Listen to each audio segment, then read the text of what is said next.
你们不能结婚，否则会要了我的老命。一对青年男女去领结婚证，在民政局门口被一个中年女人给拦住了。原来这个中年女人是女青年的妈妈，她一直就反对这门婚事。今天得知女儿跟男朋友来领结婚证，可把她给气坏了，也急坏了。香兰，听妈的没错，你要是真嫁给他，这辈子就完了。就他们那个小县城，他家还那么穷，以后有你哭的时候。还是嫁给钱多余靠谱。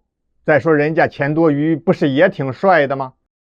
家里还那么有钱，嫁过去你就连班都不用上了，直接当少奶奶，多好啊！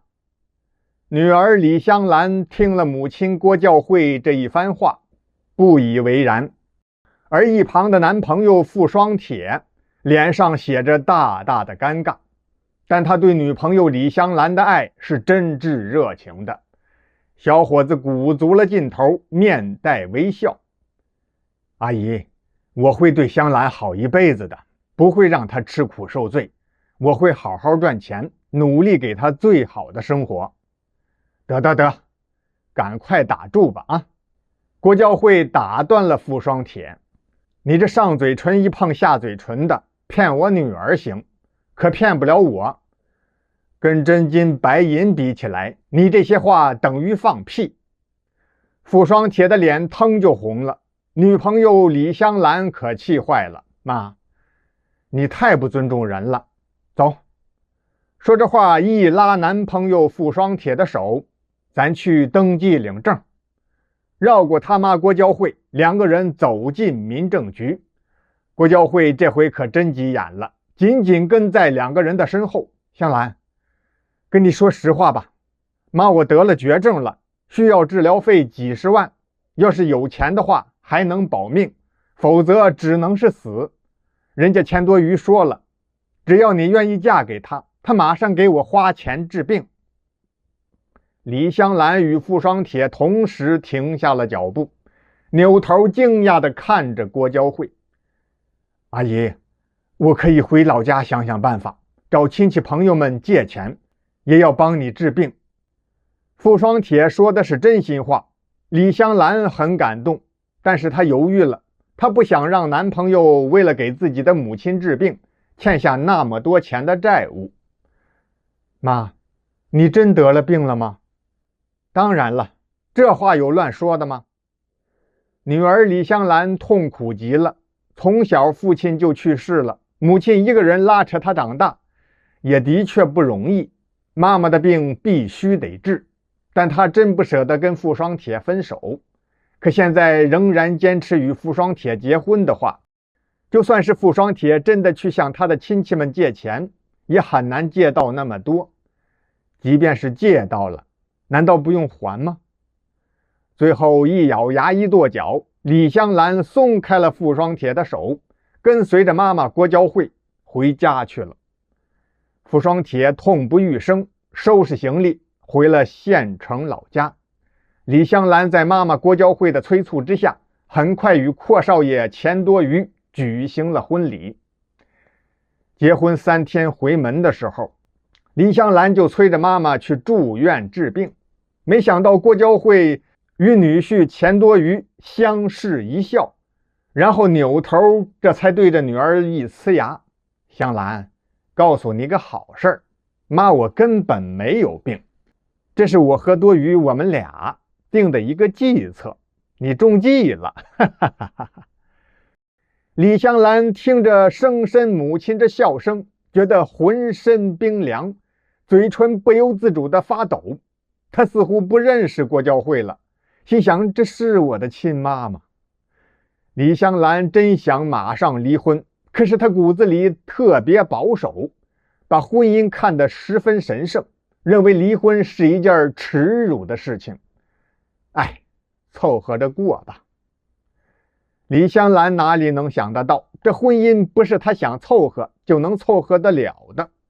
婚后没多久，她的丈夫钱多余就暴露出了浪荡公子的本性，整天在外面鬼混，几乎是天天夜不归宿。李香兰为了排解郁闷，打电话给闺蜜楚贝贝，想让楚贝贝陪她聊聊天。没想到几个月没联系，楚贝贝说她已经到外地去工作了。香兰，等我回去的时候一定去看你。你现在结婚了，过得很幸福吧？李香兰在电话里也不想多说什么，只是无奈地点了点头。还好吧。又过了一段时间，李香兰实在是憋闷得不行了，提出来想要去旅行。丈夫钱多余也没拦着，于是李香兰独自踏上了欧洲之旅。在孤单的旅程当中，李香兰越来越觉得自己应该离婚，另外也越来越思念前男友傅双铁，觉得对不起傅双铁，也对不起他们之间的爱情。可是，一回国，走出机场，李香兰就退缩了，没有了提出离婚的勇气。回到家，开门一看，李香兰是大吃了一惊。不过她很快就平静了下来，仿佛是卸掉了一个无形的枷锁一样。怎么回事呢？丈夫钱多余正搂着一个陌生的女人在家里鬼混呢。李香兰提出离婚，首先跳出来反对的就是她的妈妈郭娇慧。原来郭娇慧现在已经住在了豪华的新房子里，这房子是女婿钱多余送给她的。香兰，我的乖女儿，你可不能离婚啊！你不在家，多余他出点这种事儿也算不得什么。你回来了，多陪陪他不就行了？妈，你怎么能说出这种话？难道说为了物质生活就可以什么都不在乎了吗？活得像个寄生虫一样。李香兰把钱家送给她的所有物品，包括金银首饰、汽车、时装等等的吧，全部都还给了钱多余，净身出户离了婚。她的妈妈郭娇慧抹着眼泪，垂头丧气的也搬回了过去的老住处。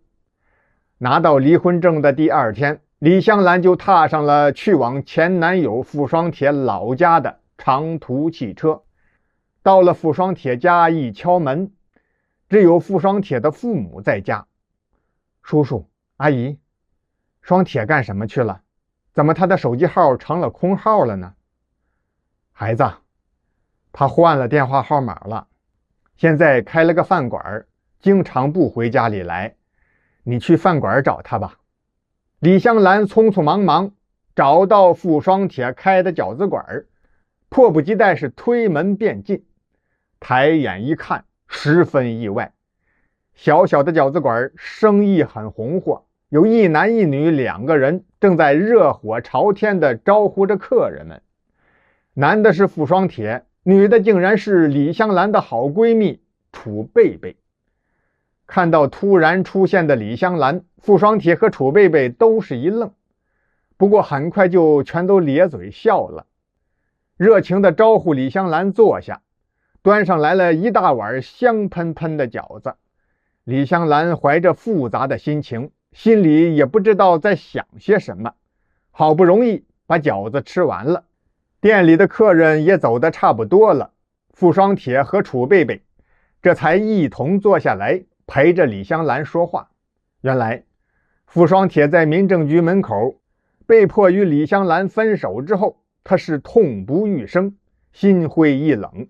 李香兰的闺蜜楚贝贝发现了傅双铁甚至有轻生的念头，楚贝贝心地善良，热心开导傅双铁，因为不放心这个人，就亲自送傅双铁回了县城老家。这才发现傅双铁的老家景色迷人，环境十分优美，两个人在崇山峻岭之间、竹林边、小河畔游玩了起来。慢慢的，傅双铁的脸上又有了笑容，两个人心情十分的舒畅。不知不觉之中，傅双铁和楚贝贝相互萌生了感情，走到一起了。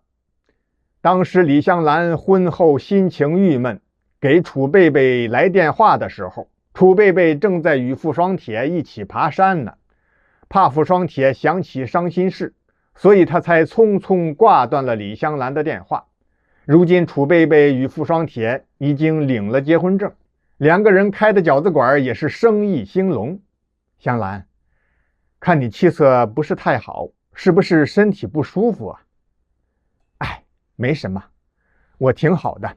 我是来找双铁啊，要回我当初送给他的那块手表，另外也把这枚戒指还给他。说着话，李香兰把一个红色小盒子递给了傅双铁。他这是有泪往肚子里咽，用这种理由来掩饰自己来找傅双铁的真实目的。换回了定情信物之后，李香兰告别了傅双铁和楚贝贝，回家去了。后来再也没有联系过，直到多年以后，傅双铁和楚贝贝一起送女儿到省城上大学，发现女儿的专业老师竟然是李香兰。通过女儿才知道，原来李香兰早已离婚多年，一直是单身。